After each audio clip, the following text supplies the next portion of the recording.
देखिए, एक गाना हिट होता है जो सिर्फ यूट्यूब पे व्यूज लाता है, मार्केट में सुनाई नहीं देगा।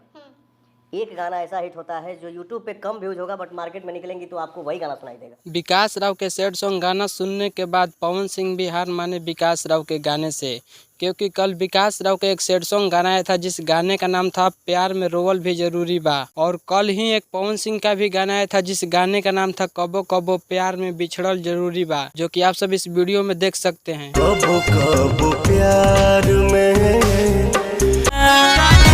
याद भले आई हमके रातों दिन। भाई लोग दोनों गाना काफी ही जबरदस्त है, लेकिन सबसे ज्यादा किसी गाने का प्रचार हो रहा है तो वह विकास राव का रोवल जरूरी बा। यह विकास राव के गाना काफी ज्यादा चर्चा में है, जो कि इंस्टाग्राम और यूट्यूब पर बहुत ही ज्यादा ट्रेंड कर रहा है। तो भाई लोग पवन सिंह के गाना और विकास राव के गाना दोनों गाने में से आप किसको ज्यादा नंबर देंगे, आप सब कमेंट में जरूर बताइए। और इसी तरह से वीडियो पाने के लिए मेरे चैनल को भी सब्सक्राइब कर दीजिए। मिलते हैं अगले वीडियो में।